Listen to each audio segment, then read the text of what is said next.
How to invest in index funds and best index funds of 2023. Index funds are a great investment for building wealth over the long term, which is why they are popular with retirement investors. What is an index fund?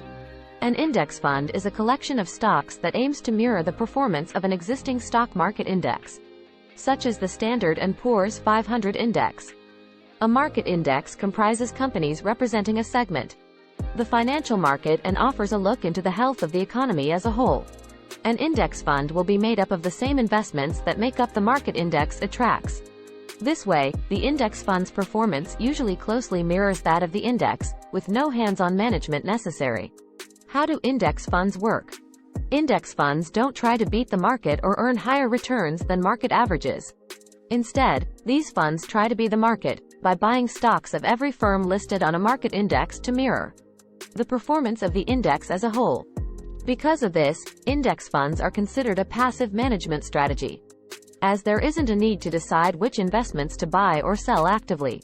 Index funds are often used to help balance an investor's portfolio risk, as market swings tend to be less volatile across an index compared with individual stocks. Why invest in index funds? Even though fund managers do a lot of work to beat the market, namely, a market index, they rarely do. And if they do, it's highly unlikely they will continue to beat the market over the long term. According to Spiva, part of S&P Global, only 29% of actively managed funds beat the S&P 500 in 2019. In 2021, only 9% of those funds continued to beat their benchmark. Because actively managed funds often underperform the market, and index funds match it. Passively managed index funds typically bring their investors better financial returns over the long term. Plus, they cost less, as management fees for actively managed investments tend to be higher. What is an index? For investors, an index is a collection of a group of securities, such as stocks, used to measure the health of the broader market. When newscasters talk about the ups and downs of the Dow, they talk about how well a specific index, the Dow Jones Industrial Average, performed that day. As the name suggests, an index fund tracks a particular benchmark index. Some common benchmarks for index funds include the S&P 500. As noted above, Standard & Poor's 500 is an index of the performance of the 500 largest U.S. public companies. The Dow Jones Industrial Average. This well-known index, the DJIA, tracks the 30 largest U.S. firms. NASDAQ. The NASDAQ Composite tracks more than 3,000 technology-related companies. Russell 2000 Index tracks 2,000 smaller companies, small cap, referring to companies with a market capitalization of less than $2 billion. The Wilshire 5000 Total Market Index. The Wilshire 5000 tracks the nearly 7,000 publicly traded U.S. companies, weighted by capitalization or market size. The MSCI EAFE Index tracks the performance of large and mid-cap stocks of firms based in 21 developed nations outside the U.S. and Canada, including nations in Europe, Australasia, and the Far East. How much do index funds cost? Index funds have fewer fees that erode your returns than actively managed funds. The cost of commissions and management of the account, known as expense ratios, are lower for index funds since they require less work than managed accounts. You're not paying for someone to study financial statements and make calls on what to buy. Index funds may be less expensive than other funds, but they can still incur some costs. Here are the important ones. Investment minimum. The minimum required to invest in a mutual fund can run as low as nothing or as high as a few $1,000s. Once you've crossed that threshold, most funds allow investors to add money in smaller increments. Account minimum. This is different from the investment minimum. Although a brokerage's account minimum may be $0, common for customers who open a traditional or Roth IRA, that doesn't remove the investment minimum for a particular index fund. Expense ratio. This is one of the main costs of an index fund. Expense ratios are fees subtracted from each fund shareholder's returns as a percentage of their overall investment. Find the expense ratio in the mutual fund's prospectus or when you look up a quote for a mutual fund on a financial site. Tax cost ratio. In addition to paying fees, owning the fund may trigger capital gains taxes if held outside tax-advantaged accounts, such as a 401k or an IRA. Like the expense ratio, these taxes can take a bite out of investment returns. Diversifying with index funds. Index funds are available across a variety of asset classes. Investors can buy funds that focus on companies with small, medium or large capital values or focus on a sector like technology or energy. These indexes are less diversified than the broadest market index, but still more so than if you were to buy stock in a handful of companies within a sector. Individual stocks may rise and fall, but indexes rise over time. You won't get bull returns during a bear market with index funds, but you won't lose cash in a single investment that sinks as the market turns skyward. And the S&P 500 has posted an average annual return of nearly 10%. What are the best index funds?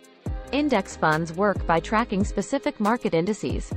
So you'll need to know which market index you want your index fund to track before investing. Some top index funds track some of the most popular indices. Vanguard 500 Index Fund Admiral Shares, VFIAX. Also known as the Vanguard S&P 500 Index Fund, this fund was founded in 1976 and is the granddaddy of all index funds. Like the other S&P 500 funds on this list, this fund gives exposure to 500 of the largest U.S. companies, which make up about 75% of the U.S. stock market's total value. Schwab S&P 500 Index Fund, SWPPX. Research firm Morningstar notes that this is one of the cheapest and most accessible S&P 500 tracking funds. Launched in 1997, this Schwab fund charges a scant 0.02% expense ratio and requires no minimum investment, making it attractive for investors concerned about costs. Fidelity 500 Index Fund, FXAIX. Founded in 1988, formerly known as Institutional Premium Class Fund. Fidelity removed this fund's investment minimum so investors with any budget could get into the low-cost index fund action. Fidelity Zero Large Cap Index, FINYLX. In the race for the lowest low-cost index funds, this Fidelity fund made news by being among the first to charge no annual expenses, meaning investors can keep all their cash invested for the long run. Rowe Price Equity Index 500 Fund, PREX. Founded in 1990, the fund's expense ratio is competitive with other providers, but the $2,500 minimum may be steep for beginning investors. Invesco NASDAQ 100 ETF, QM. QM includes 100 of the biggest non-financial companies listed on the NASDAQ. It also includes at least 90% of the assets on the NASDAQ 100 index and is rebalanced quarterly. QM has an expense ratio of 0.15%, meaning for every $1,000 invested, you'd pay a $1.50 fee annually. Invesco QQQ. QQQ holds 101 companies, tracks the NASDAQ 100, and has $151.51 billion in assets under management. QQQ has an expense ratio of 0.20%, meaning for every $1,000 invested, you'd pay a $2 fee annually. Fidelity NASDAQ Composite Index Fund, FNCMX. FNCMX aims to mirror the performance of the NASDAQ Composite Index. The fund usually holds 80% of stocks included in the index. In addition to the typical sectors represented by a NASDAQ index fund, such as information technology, consumer services and healthcare, FNCMX also includes the real estate and material sectors. FNCMX has an expense ratio of 0.37%, meaning for every $1,000 invested, you'd pay a $3.70 fee annually. Quick Start Guide. How to invest in index funds. Investing in index funds is easy. Here's a quick rundown of how to do it. 1. Have a goal for your index funds. Before investing in index funds, knowing what you want your money to do for you is important. If you want to make a mint in a few years and are willing to take many risks, you may be more interested in individual stocks or cryptocurrency. But if you're looking to let your money grow slowly over time, particularly if you're saving for retirement, index funds may be a great investment for your portfolio. 2. Research index funds. Once you know what index you want to track, it's time to look at the actual index funds you'll be investing in. When investigating an index fund, it's important to consider several factors. Here are some things to keep in mind. Company size and capitalization. Index funds can track small, medium-sized or large companies, small, mid or large cap indexes. Geography. Some funds focus on stocks that trade on foreign exchanges or a combination of international exchanges. Business sector or industry. You can explore funds focusing on consumer goods, technology, and health-related businesses. Asset type. Some funds track domestic and foreign bonds, commodities, and cash. Market opportunities. These funds examine emerging markets or other nascent but growing sectors for investment. You may need to invest in only one despite the array of choices.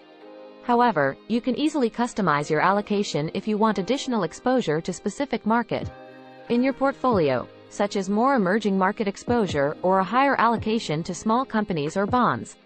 3. Pick your index funds. Once you've decided which index you're interested in, it's time to choose which corresponding index fund to buy. Often, this boils down to cost. Low costs are one of the biggest selling points of index funds. They're cheap to run because they're automated to follow the shifts in value in an index. However, don't assume that all index mutual funds are cheap. Even though a team of well-paid analysts does not actively manage them, they carry administrative costs. These costs are subtracted from each fund shareholders' returns as a percentage of their overall investment. For more videos, like and subscribe to our channel. Thanks for watching the video.